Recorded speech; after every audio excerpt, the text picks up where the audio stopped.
Good morning and happy 2020. I think I'm getting a cold. I feel like I'm getting a cold. Only one film to talk about today because of the holiday. Opened yesterday in Hong Kong. I think it might have opened already in the States, or maybe it's opening today in the States. It's called Richard Jewell, and it's Clint Eastwood's latest film. And just like Sully and American Sniper, two of his previous films, Clint has taken this story. Um, um, it's taken. It's a true to life story, but he's put his own spin on it, and as the title suggests, the focus is on Richard Jewell. If you don't know who he was, he did pass away. I don't know if that's a big spoiler. Wikipedia. He was the security guard at the Atlanta Olympics. Well, not exactly at the Olympics, but at the AT&T Pavilion. It's Centennial Olympic Park in Atlanta, and he discovered a bomb. And through his diligence and his commitment to his job, he's credited with saving hundreds of lives. Although I think two people died. A woman died, and then I think if I remember correctly, a Turkish journalist died running to the scene, like he had a heart attack or something, and about 100 people were injured. But it could have been far, far, far worse. So he's credited with saving hundreds of lives, but of a reporter from the Atlanta Journal-Constitution and the FBI agents who were working on the case. He was falsely accused. A few days later, he was false of planting the bomb himself. And we know now that he didn't do it. Now, the story, Richard Jewell, the movie Richard Jewell, introduces us to this titular character who's morbidly overweight. He is huge, and he's played by Paul Walter Hauser. As I was watching the film, I think, who's this guy? I've never seen him before, but actually I had. He was in I, Tonya. He's the guy who whacked Tonya Hard, not Tonya Hard. He whacked Nancy Kerrigan well, he didn't, but his character did.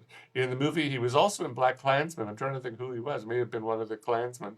Been around, and apparently he put on, well, he's already a big guy, but he put on 35 more pounds to play Richard Jewell. So the story begins 10 years before the Olympics, when he was a hardworking supply clerk at the Small Business Administration in Atlanta. And it was there where he met real estate lawyer Watson Bryant, who's played by Sam Rockwell. Everybody knows Sam Rockwell. He was in he won an Oscar for Three Billboards. He is in the upcoming movie Jojo Rabbit, which I'll talk about at the end of the month. I've already seen it, but it's not opening until the end of the month, so I won't talk about it until then. So he met lawyer Watson Bryant administration, and Bryant was impressed with the young man's eagerness to plead. Ended at the SBA, he moved on to a series of jobs in law enforcement because that's what he wanted to do. But his overexuberance never sat well with his superiors, and he ultimately had to move. He kept losing his job, basically. And he ultimately had to move back with his mother, Bobby, played here by Kathy Bates, and while he found new employment. And when he landed this temporary gig at the Olympics, he was hoping experience into a job with the Atlanta Police Department and get his life back on track. Now, after the bombing, this is all public knowledge, so I don't think it's really a spoiler.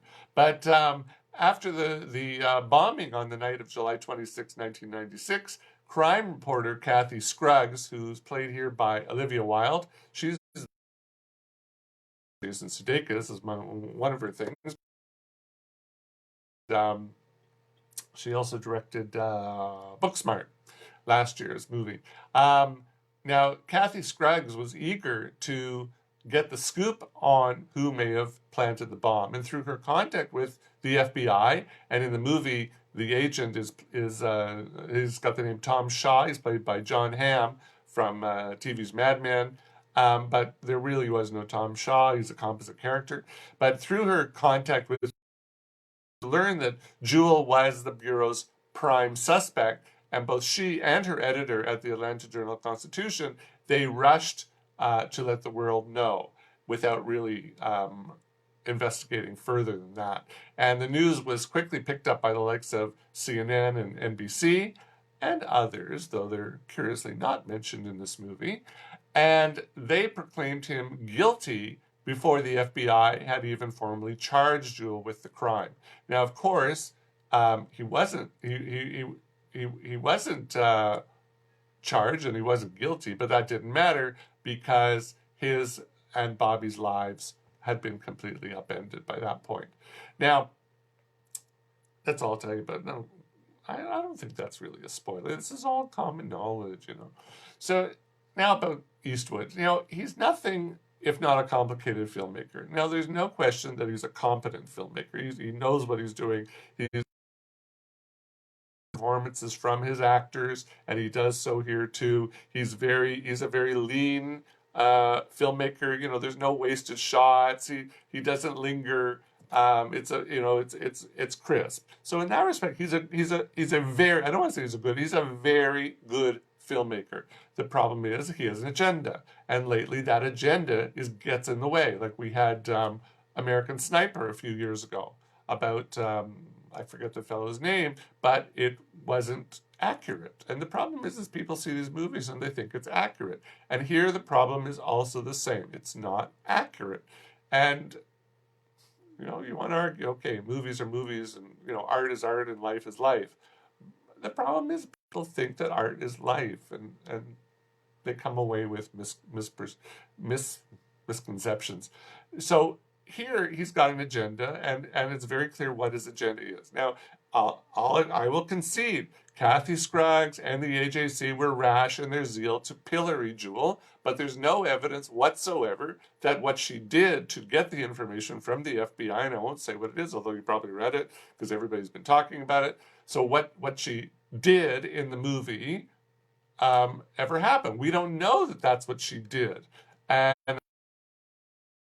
she died back in 2001. And you know, I don't know the laws. If her family can sue for defamation, I have a feeling they can't. Like I think it has to be the individual has to sue for defamation, not the family. So you know, she can't defend herself from what are really very severe accusations of professional conduct or misconduct. And however, the newspaper has had their outside legal counsel threaten Warner Brothers with the Warner Brothers, the studio, has hit back saying that their claims are baseless and they will vigorously defend against them. Now, meanwhile, the film's screenwriter, Billy Ray, he penned the latest Terminator film, Dark Fate. He also did Ang Lee's latest film, Gemini Man. He said he stands by every word and assertion in the script. So what he's saying is that she did what they say she did in the movie, but we don't know that she did it.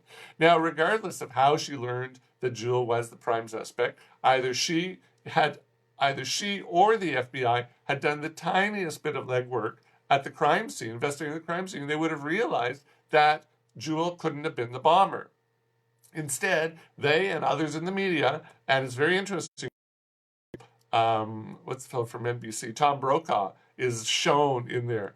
You know, Tom Brokaw was one of the terrible ones. Tom Brokaw and what's the American woman, the tiny one, I can't remember. You know, they sort of went for the jugular, and you know, Americans are, you know, revering Tom Brokaw because he's quite old right now. But what he did back then was unconscionable. So it's interesting. He's been very quiet about this. So you know what I think what they did and what the FBI did, felt they had the right to do this because they were saying, you know, they're bringing news to the people. They didn't check the facts, and that was the problem here, is they didn't check the facts. They didn't look into the situation. They just thought, this is a fat guy, and he's overly chatty, and he lives with his mother. He fits the profile of a bomber, therefore he did it. You know, the dots just went boom, boom, boom, boom, and they said, okay, there, and they didn't even look into it. And had they looked into it, they would have realized he didn't do it. And that's the tragedy here. Now, but the problem is that for Eastwood and other MAGA hat-wearing supporters, of a certain president, this narrative plays into their claims that honest, hardworking people like them are being manipulated by fake news and the deep state. Oh, yawn. You know, the problem is, for me, that, if you're going to go fake news, deep state, then don't make your own fake news, because that's what Clint Eastwood has done right here. He's made his own fake news. So, you know what? You can't claim fake news when you're making fake news yourself. So I'm sorry. And in the closing title cards of this film, Clint very conveniently neglects to mention that Richard Jewell sued NBC and a bunch of the Atlanta Journal-Constitution. He didn't win against the Atlanta Journal-Constitution, which is, you know what? He sued a whole bunch of organizations who defamed him, and he won, except for the AJC, as far as I know. I think he won all the other ones. He settled out of court, and some of them, it's known how much he won. So, you know what? He had the right to sue, and he did it. But the problem is that he's created his own fake news here. So this is just like American Sniper, this is a very problematic film. It's a good film, it's entertaining, it's worth seeing, but it's not true. I'm banging on the table, I can see the camera's moving. I gotta stop doing that. So that I'm angry. So I'm gonna say, go see the movie because it is good, but don't take this movie as the gospel truth. That's my final word on this. And that's all I'm going to talk about today. Nice and short. Next week I know I've got 2, maybe even 3 movies to talk about. They've got 3 because I'm seeing 1917 on Monday and it opens on Thursday. So I think I got 3 films to talk about next week, so I'm going to be talking a lot. But this is short and sweet. So have a good week and a good year. And next week, bye.